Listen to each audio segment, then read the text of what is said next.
मध्य प्रदेश के अंदर तेजी से पनप रहा लव जिहाद, शिकार होती हिंदू बेटियां।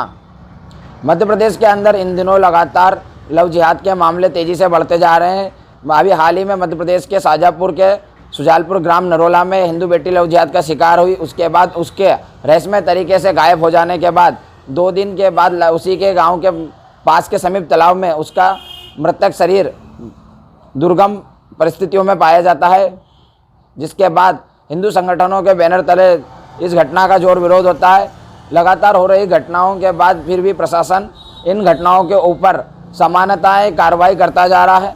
एक षड्यंत्र के तहत कहीं ना कहीं ऐसी आशंकाएं भी जताई जा रही है हिंदू संगठनों द्वारा कि हिंदू महान बेटियों के ऊपर इस प्रकार का षड्यंत्र रच उन्हें बहला फुसलाकर इन लव जिहाद कर उन्हें एक ऐसे मोड़ पर खड़ा कर दिया जाता है जिसके बाद उनके सामने कोई अन्य रास्ता नहीं दिखाई देता है। हाल ही में आगर मालवा में भी सुजालपुर से 2 वर्ष से पहले भगाई गई लड़की ने अपना बयान खुद स्वयं थाने पर जाकर दर्ज कराया, जिसके बाद उसके ऊपर एफआईआर हुई थी। इसी प्रकार मध्य प्रदेश के ग्राम नरोला में घटी घटना पर में भी कहीं ना कहीं कुछ बड़े ऐसे पहलू सामने निकल कर आएंगे जांच के बाद कि एक तय साजिश के तहत पहले लड़की को फंसाया गया और उसको इस मोड़ पर आकर खड़ा कर दिया गया, या हो सकता है जांच के बाद यहाँ भी हो कि उसकी हत्या भी कर दी गई हो। अभी जांच का विषय है, लेकिन मध्य प्रदेश के अंदर बढ़ती लव जिहाद की घटनाओं को लेकर हिंदू संगठनों के अंदर बड़ा आक्रोश है।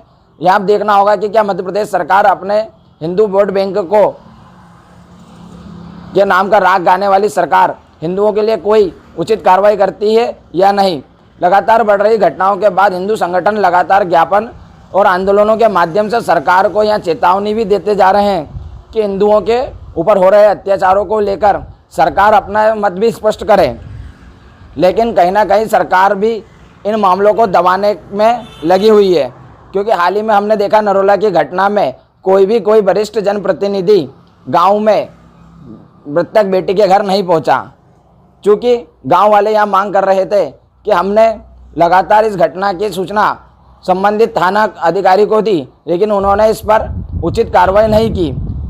पूरी घटना में उनका लचीलापन के कारण ही आज बेटी हमारे सामने मृतक है। इसी मांग करते हुए द अंतिम संस्कार करने से पहले उन्होंने बहुत नारेबाजी की, साथ ही यह मांग की कि कोई वरिष्ठ अधिकारी हमारे सामने आए और ऐसी भविष्य में घटना ना हो और वर्तमान में इस घटना में सम्मिलित सभी लोगों पर उचित कार्रवाई हो, ऐसा आश्वासन दे। उसके बाद ही हम द संस्कार करेंगे। लेकिन लगातार हो रही देरी के बाद भी कोई वरिष्ठ अधिकारी घटना मौके पर नहीं पहुंचा। स्थानीय अधिकारी ही पूरे मामले को संभालते रहे, जिसमें को लेकर कहीं ना कहीं हिंदू संगठनों के अंदर भी आक्रोश है। अपने आप को हिंदूवादी पार्टी कहने वाली भारतीय जनता पार्टी के भी कुछ नेता नरदन रहे।